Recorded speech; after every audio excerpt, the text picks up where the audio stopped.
Okunye futhi ngiyazi ukuthi naphinde nasibona kwi-TV. Savela e-TV naye uBliss angazi kwi-show ethini Short and Sweet something like that. Nakuyo la lo show leyo mina nje ngabizwa yabona ukubizwa into enomayogathi ngiyisupporta ke mina makuthiwa nje awubingeleli mayogathi ungala uyakucela ucela uzomsupporta kanje ngasukela phezulu ngahamba. I remember ngangikhathele ngisendlini kwafanele ngiphume ebusuku ngisheshise ngingazi ukuthi ngiyoshutha ngiyothatha into eserious kanga ezovela e-TV. Isikhathi ngadonsa nje ukugqoka kwakubanda futhi ngiyakhumbula ongangalifakile ijezi ngigodola sengigodola lapha phambili ngafike ngaboleka i-coat okuyi tracksuit yomunye usisi soft nje tofozelayo hayi wangiboleka wayesebenza khona lapha na lentozana yini cast yakhona. Hayi ngangena ngitshela wathi hayi usoshutha ngithi ndayibo ngimubi so sizovela e-TV kwathiwa hayi into encane nje yabo bakuthatha ngathi into encane.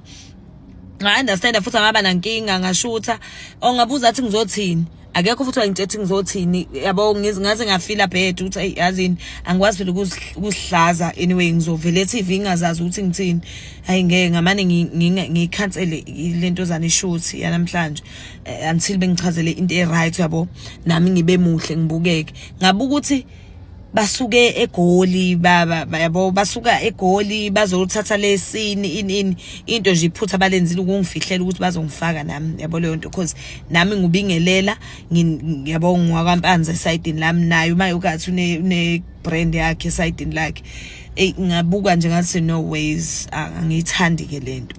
Hayi bacele bathi no siyacela ukuthi sikushuthe akuzukuba siyo into difficult nanani sizokuveza nje uchaza nje bangitshela ukuthi ngizothini banginikeza iscript guys. Ngabatshela ngathi no cause iscript sabo sasithi ngiyathandana neBliss ngabatshela ngathi no asithandane neBliss ngathi nayi futhi uyazi bathi ke asenze ngathi ke understand basa asenze ngathi sathandana we understand basa siqhubele into esiyiyo kuma socials. That's why into yethu asiyenza laphana yaqala kubangazi ukuthi nje angikwazi ukuyichaza because abantu abaningi bayibona ababethanda ukuyibuka ababeqondene nawo bayibona nje yeah. Nokuvela ku-TV ke nayo mayogathi kwenza kwawesi abantu abaningi bakholwa ngempethu mina ngigirlfriend yakhe. Akunankinga ke guys sasenze content. Umunye uzothi ukukhulunyiswa yini konke lokhu ngikhulunyiswa ama comment engiwatholayo ukuthi why udlale ngojama kaSjadu.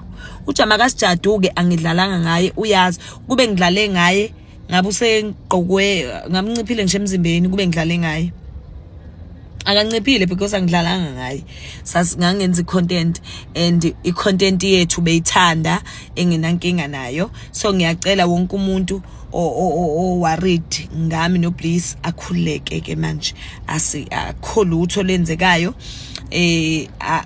nje akaze senze lutho futhi sisazoqhubeka futhi sizwane njengoba sibe sizwana. Ngiyacela abantu abadala abantu abancane abantu bebe understanda bebethanda ukuthi uBliss unentombi nje eyimi ingabe bebejabulethe unentombi eyimi noma bebejabulethe unentombi uqonyiwe.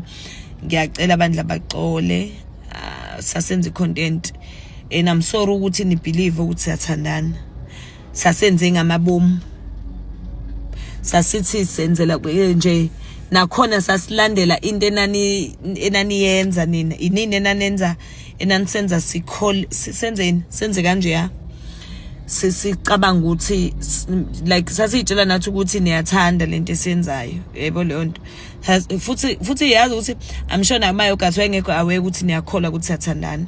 Njengamanje sikhungathekile so2 naye asazi sothini yabo enhlizweni yami ngithe nje naye akhululeke ngizoyichaza lento mhlawumbe uthanda ukusikholwa uyokholwa noma kufanele ayichaze noma yogathi kuze nizobona sasidlala. Wow.